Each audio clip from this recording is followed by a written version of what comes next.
क्या ठिक छ आइपुग्यो यही त हो एकदम ठिक छ किन तेरो खबर ठिक छ एउटा त्यहाँ दिनु न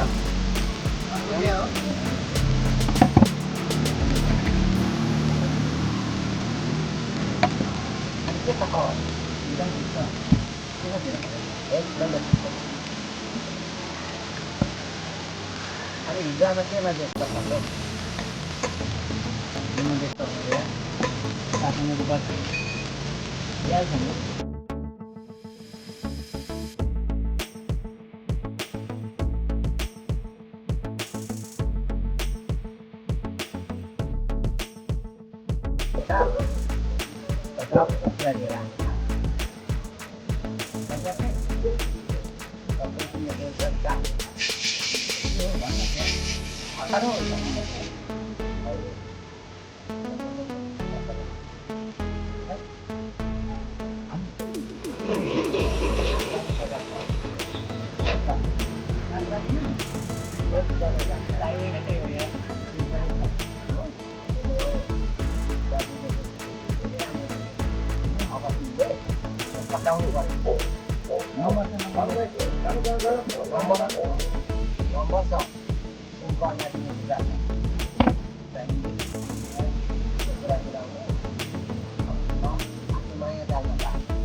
पैसा चाहिन्छ कि पैसा चाहिन्छ इन्सुरेन्स नै समस्या बनायो काठमाडौँमा टिक्ने खालको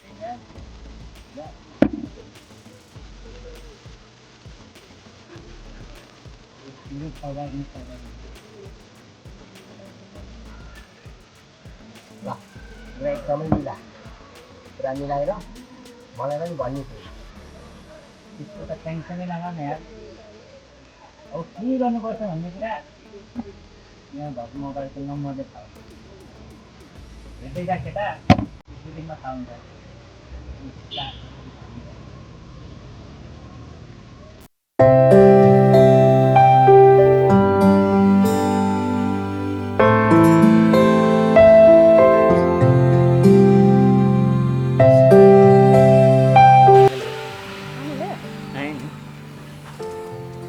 टेन्सनमा छु क्या आज म फेरि त्यो टेन्सनमा छु साह्रो गाह्रो भइसक्यो के भयो फेरि यहाँ तिमीसँग आएको घरबेटीले नि किचकिच गरेर मार्नै आँटिसक्यो भाडा दिए भन्छ रासनको पनि पैसा तिरेको छु के भयो सबैभन्दा ठुलो कुरो पैसा रहेछ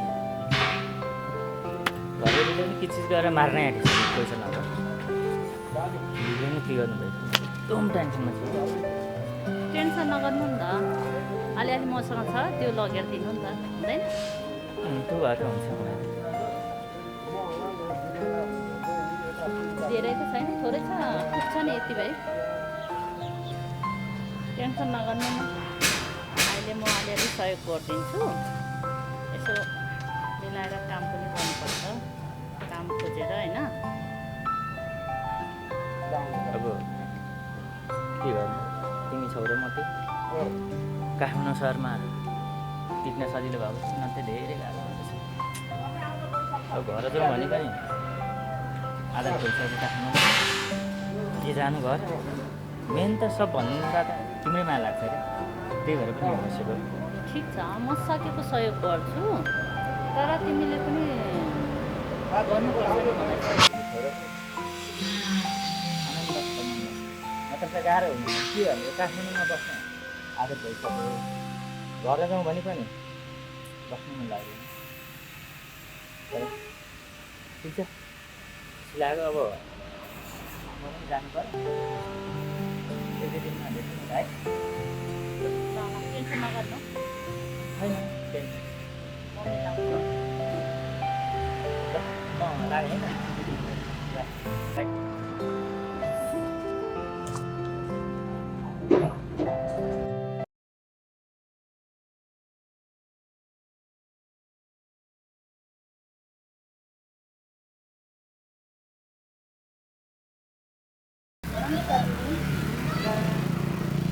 आजल भोलि मैले के कुरा सुन्दैछ त्यो केटाहरू त ठिक छैन उनीहरू थाहा छ है बहिनी हो नि दिदी त्यो केटाहरू ठिक छैन मैले पनि धेरैचोटि देखेको छु हजुर पस्नु होला नि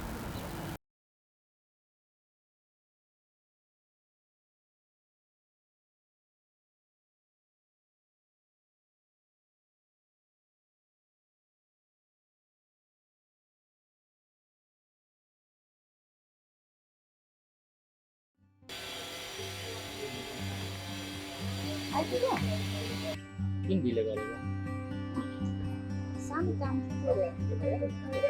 यस्तो टेन्सन भइरहेछ मलाई आज साह्रो गाह्रो भयो के टेन्सन भयो के त्यस्तो के भन्नु उयो मेरो हातले बुनेको यो लायो भने यो पुरै केहीले पनि छुँदैन होइन यो लाउनुपर्छ है के टेन्सन भयो जहिले पनि टेन्सन मात्रै हुन्छ त अब के गर्नु टेन्सन हुन्छ नसुनाउ तिमीलाई नि हो सुनाउनै पर्यो अब लास्टै गाह्रो भएछ मम्मीलाई बिमारी भएर हस्पिटल लगेछ पैसाको धेरै गाह्रो भयो मम्मी बिरामी गाउँमा हो नि मसँग अलिकति पाइप खर्च मलाई थोरै छ के लगेर काम चलाउँदै गर भरेभरि म मिलाउँछु नि त हुँदैन हुन्छ नि अब के गर्ने त्यसले तिमीलाई पुग्दैन थियो हस्टेलमा गएको हुन्छ कति के टेन्सन नगर्नु न म मिलाउँछु भरे भोलि भएन भोलि पनि गर्दै यही भने काम त चलाउनु पर्यो ल ल ल के मन लागेन अहिले पैसा पनि सेन्ड गर्नु छ पठाइदिइहाल्नु अब जान सकिँदैन ल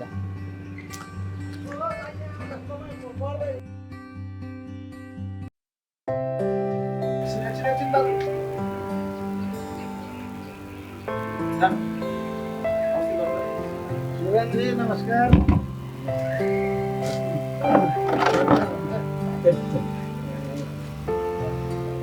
साथी मैले हजुरको बारेमा एउटा सुनेको थिएँ कहीँ बनाउँदिनँ मलाई कस्तो कुराहरू के हो र भन्नु हजुरको फ्यामिलीको बारेमा के कस्तो कुराहरू के छ भन्नु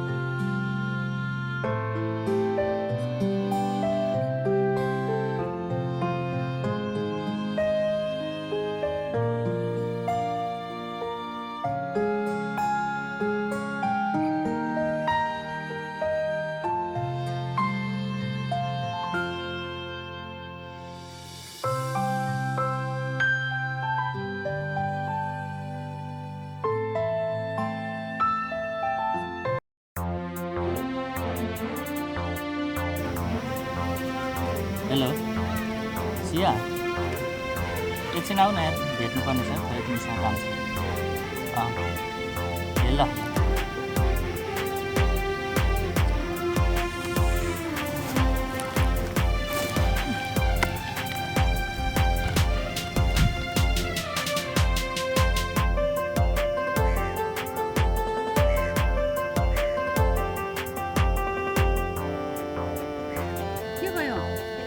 घरमा त्यसरी बोलाएको कति काम थियो मेरो त्यहाँ पनि कामै भएर बोलाएको आऊ न बस्छु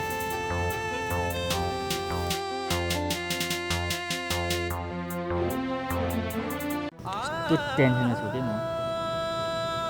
तिमीलाई यसो सानो कामले बोलाएको छु अब तिमीलाई मैले नभनेर कसलाई भन्नु तिमी नै हो मेरो हल गरिदिने समस्याको खालि दुःख मात्रै सुनाउँछ भन्ने सोचो हो दुःख नसुनाऊ भने तिमीलाई नसुनाएर कसलाई सुनाऊ? के टेन्सन भयो? छोरी पैसा चाहिरहेको थियो, त्यही भएर बोलाएको तिमीलाई मैले। किन कति धेरै पैसा के जतिखेर नि पैसा मात्रै माग्छौ तिमी? अब के गर्ने, चाहिन्छ त नचाहिने भए माग्थे त तिमीसँग। कस्तो कुरा गरेको तिमीले? के जहिले पनि टेन्सन भन्नुहुन्छ, समस्या भन्नुहुन्छ। अब मसँग नि पैसा छैन, हुन्जेलसम्म त दिएको हो, अब सिकिसकेर के गर्ने त? अब के गर्नु, समस्या हुन्छ। मैले बनाए नि होइन समस्या, आफू भइ त हाल्छ। यो समस्या टार्ने अब तिमीले छौ, त्यही भएर तिमीलाई मैले खोजेँ हो। ठिकै छ नि त, अब तिम्रो त्यस्तो समस्या छ भने अब मसँग क्यास त छैन है। पैसै छैन भने के भयो त? यो पनि छ क्या, यो दिँदा नि हुन्छ मलाई, काम चलाउनु त हो नि मेरो पनि। यो नि लानु नि हुन्छ, यसको भए नि हुन्छ मलाई। ठिकै छ नि त, तपाईँको समस्या टार्नु होइन, लाउनु समस्या टार्नु। तर मलाई यतिले मात्रै पुग्दैन, त्यो पनि देऊ मलाई। यो नि त्यो त फेरि बुढाले देख्ने होला सायद। बुढोलाई थाहै हुँदैन, तिमीले भनेनौ भने कसलाई थाहा हुन्छ? ल ठिकै छ नि त, लानु। यो चाहिँ अलिक छिटो नै गरिदिनु है। हुन्छ, अब के गर्नु, समस्या छ, अब यो टार्नु त पऱ्यो नि मैले जसरी पनि। ल तिमीलाई धेरै धन्यवाद, खुसी लाग्यो मलाई। ल भाइ फेरि म लागेँ ल।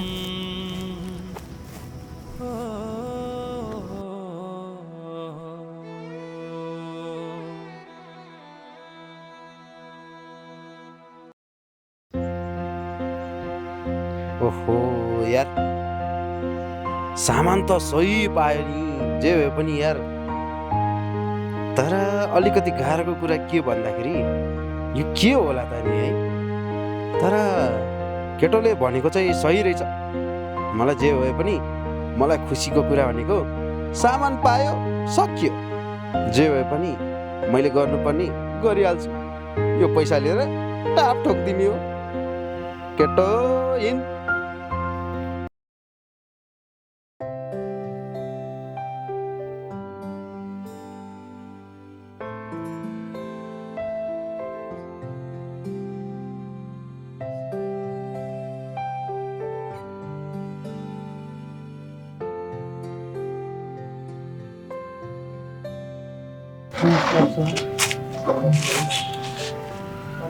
किन बोलाउनु भयो? म एउटा ठुलो समस्यामा छु हजुर। जिन्दगी मरणको साथमा छ। जिन्दगीभरिको कमाइ जसलाई आफ्नो भनेर सम्हाले मेरो बुढी बाहिर गएकोसँग लगेर मेरो सम्पत्ति सबै लुटेछ। मलाई गर्न घाटको बनाए। सुन्नु सर, तपाईँको लागि हामी छौँ होइन त भाइ? हो सर, तपाईँ पिर नगर्नुहोस्। तपाईँको नेपाल प्रहरी हुन्छ, कुनै पनि चिन्ता लिनु पर्दैन। नेपाल प्रहरीले तपाईँको समस्याहरू सब समाधान गरेर तिनीहरूलाई जसरी हुन्छ नेपालको कानुन बमोजिम जसरी पनि 2 दिनभित्रमा तिनीहरूलाई कानुन बमोजिम कारवाही हुन्छ। पिर नगर्नु होला। तर यति कुरा याद गर्नुहोस्, तपाईँले आफूलाई समस्या पर्यो भन्दैमा चोकमा बसी यसरी जाँड चुरोट यस्तो सेवन त गर्नु भएन नि।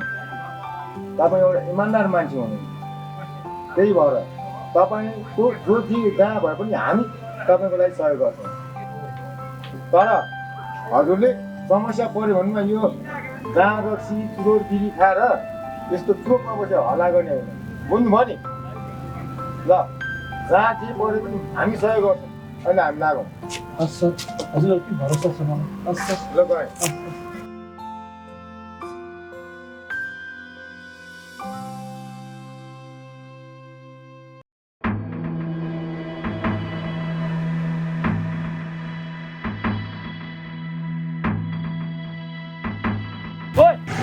त कहाँ राख्यो?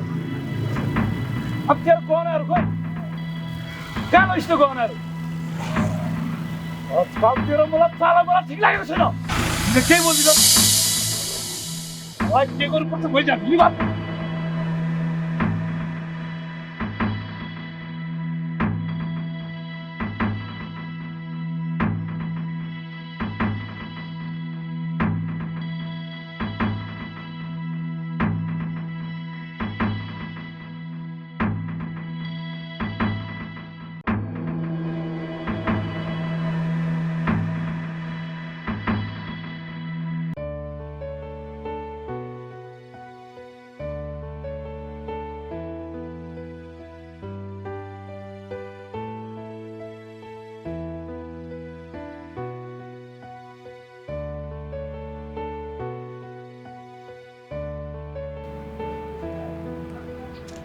आइपुगिस् आइपुगेँ। के छ? ठिक छ जुस खाने? तेरो के छ खबर भन मेरो पनि ठिक छ। तपाईँले दिन त ल खा या खुसी छु यार म आज। ठुलै खजाना हात पारेस् कि क्या हो किन त्यस्तो धेरै खुसी देख्छु त खुसी मात्रै होइन यार, धेरै खुसी छु। जे कुरा चाहिने मलाई त्यो पाइगएँ। त्यहाँभन्दा अरू के चाहियो भन् त? आखिर नम्बर कसले दिएको मैले भनेको थिएँ नि त लक्की नम्बरमा पर्ने छस् म पो त म अरू जस्तै सोचेको मैले कस्तोमा हात पार्थेँ तपाईँलाई थाहा होला हो त हो यार। त्यसमा त तँलाई मैले थ्याङ्क यू दिनै पर्छ। ठुलै हात पारिस् कि क्या हो ठुलै खजाना हात पारिस् कि क्या हो मलाई जे चाहियो थियो त्यो भयो नि यार। त्यति भए मलाई के चाहियो यार? त्यतिले मात्रै पुग्दैन है त्यस माल चाहिँ कडा छ यार। खुसी छु त्यसमा चाहिँ। आखिरी नम्बर दिएको कसले मैले हो नि यार। त्यही भएर त उसलाई म धन्यवाद दिन आएको थिएँ। ए हो खजानाको कुरा गरी छ त तपाईँहरू को हो? किन पक्रेको यहाँ? तिम्रो मामा हो मामा बुझिस् संसारलाई बिगारी हिँड्ने तिमीहरूलाई मैले 15 दिनमा वाच गरिरहेको छु सर यिनीहरूलाई अब लगेर हामीले केही उपाय गर्नुपर्छ ल यिन अब खाने लिएर गयो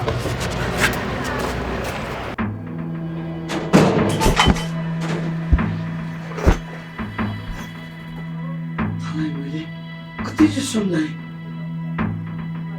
तिमीहरूको अगाडि मेरो नाकै काटिसैले तँलाई मैले के कुराको कमी पुरा छैन तँलाई र छोरीको लागि परेर मैले के चाहिँ गरिनँ ल भन् त आज मैले यही दिन दुःख लाग्यो हो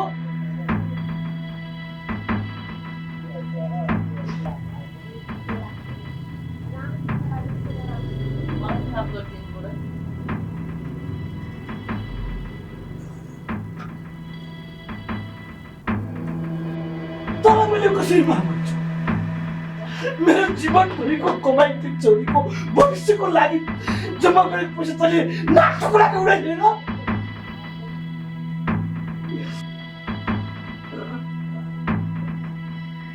मलाई माफ गरिदिनु आफूबाट यस्तो गल्ती कहिले थियो हुन्छ